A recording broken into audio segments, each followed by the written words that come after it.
Bismillahirrahmanirrahim. Assalamualaikum warahmatullahi wabarakatuh. Bismillahirrahmanirrahim. Bismillahirrahmanirrahim. Bismillahirrahmanirrahim. Sallallahu alaihi Muhammad. Allahumma salli wa sallim alaihi. Rekan semua yang saya hormati dimanapun Anda berada. Mempelajari ilmu hakikat, ma'rifatullah, tauhidiyah, tidak segampang yang kita bayangkan. Di slide-slide ini kita membahas tentang kalimat tauhid, syahadatain, di mana kalimat tersebut dan syahadatain tersebut bertujuan untuk menyatukan diri kita, memberikan diri ini kepada Allah. Lalu bagaimana kita mempelajari ma'rifatullah kalau syahadat kita saja sering batal? Kalimat tauhid kita tidak kita perhatikan yang mana pembagiannya, yang mana syaratnya, dan yang mana rukunnya. Syahadat itu pintu masuk ke dalam tauhidiyah, ke dalam Islam. Orang anak lahir, dia disyahadat, diajankan, dikomatkan dengan dua syahadat di dalamnya, dia masuk Islam. Mu'allab masuk Islam dengan syahadatain. Kita sholat, di tahiyat ada syahadatain, syahadat terulang terus. Teman-teman semua, ma'rifatullah tidak boleh bertentangan dengan syariat.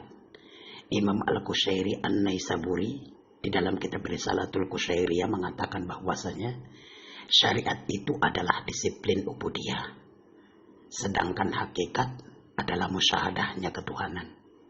Artinya begini, sebelum mencapai ilmu hakikat, orang harus mendisiplinkan ubudiyah, baik itu pikiran, niat, perkataan, dan perbuatan. Masya Allah.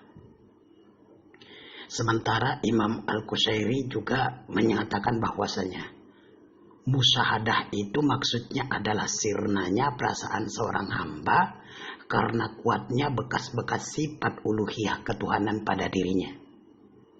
Ia menyaksikan Tuhan dengan Tuhan itu sendiri. Penyaksian hamba kepada Tuhan dengan Tuhan sebagaimana tanpa ada embel-embel. Karena Allah itu tidak seperti apa-apa dan tidak bisa digambarkan. Tidak pernah terbesit dengan pikiran, niat, tangan, dan seterusnya. Masya Allah. Nah, kalau ingin mempelajari yang demikian, maka kita harus mensucikan pikiran dulu, niat dulu lagi, perbuatan dulu, semua syariat yang sudah diberikan oleh, yang dianjurkan, yang diajarkan oleh Rasulullah kepada kita, baik itu isi-isi daripada rukun Islam, syariat-syariat yang lain, itu tidak boleh bertentangan. Karena Syekh Ibnu Al-Farabi mengatakan bahwasanya begini, setiap pekerjaan peramalan yang bertentangan dengan syariat, maka itu disebut dengan zindik. Zindik itu maksudnya adalah kekufuran, teman-teman. Jadi Syekh Abdul Karim Al-Zili dalam kitab Al-Manazir Al-Aliyah mengatakan bahwasanya hakikat daripada syariat itu adalah hakikat itu dasarnya adalah syariat. Sementara syariat itu dasarnya adalah hakikat. Maka kedua-duanya tidak boleh bertentangan. Silakan buka nanti kitabnya teman-teman, Al-Manazir Al-Aliyah.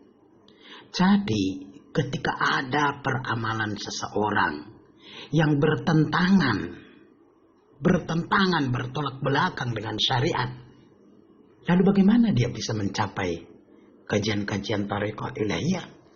Masya Allah. Jadi untuk itu, sebagai orang yang bijaksana, yang ingin memberikan, yang ingin memperbaiki diri, baik dari segi ibadah, baik dari segi peramalan kepada Allah, maka hendaklah ia memperhatikan peramalan hatinya, peramalan pikirannya, peramalan anggota badannya, dan peramalan perkataannya.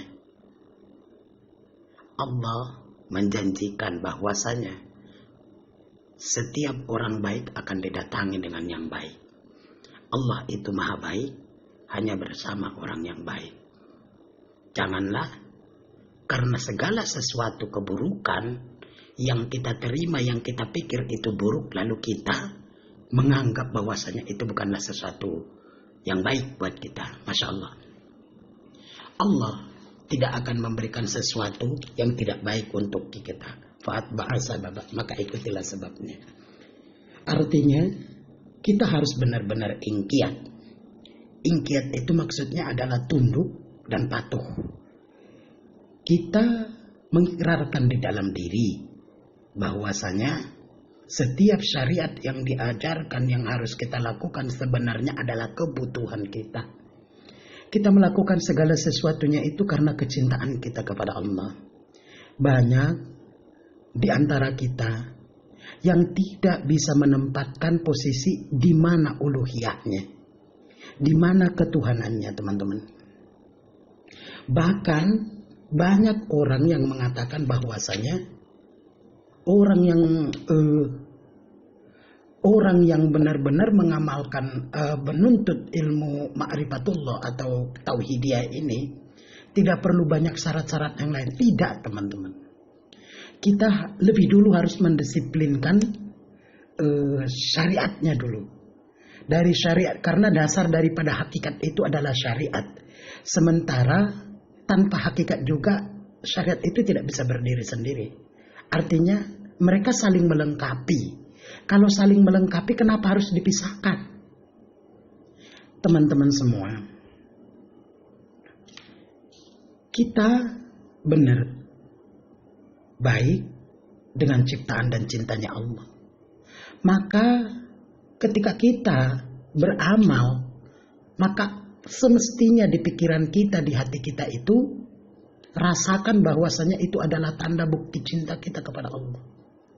Kita boleh mencintai peramalan yang lain, boleh. Setiap amalan itu adalah bukti cinta. Cinta kepada Allah.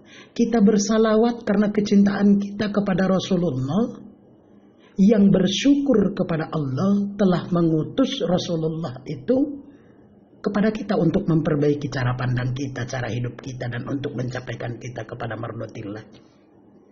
Kita mencintai anak istri itu adalah sebagai bukti bahwasanya cinta kita kepada Allah. Dan cinta kepada selain Allah itu disebut dengan yang sebelumnya kita bahas, cinta mazazi atau mazaz, yang sah-sah saja, yang berbeda dengan hakikat pada cinta itu sendiri. Nah, ketika seseorang beramal dengan kecintaan, dasar kecintaan kepada Allah, inilah yang disebut dengan uluhiyahnya. Bukan karena keterpaksaan, bukan karena kepura-puraan, bukan karena keraguan, seperti diselit-selit ini, teman-teman. Dengan beribadah karena cinta, maka yang didapatkan adalah mahabbah. Kalau kita beribadah karena kepura-puraan, maka yang didapatkan adalah kepasikan.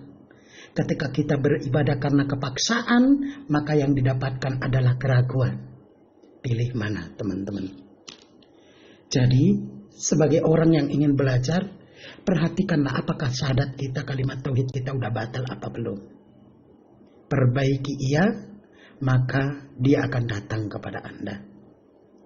Allah Maha Baik, dan setiap yang baik itu Allah yang memiliki.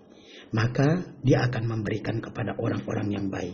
Wala tai'asu mir rahmatillah, jangan putus asa dari rahmat Allah. Sekian dulu kajian kita kali ini. Kalau ada kata ana yang salah, ana mohon maaf kepada antum. Kalau ada yang kurang jelas, silahkan di komen di bawah.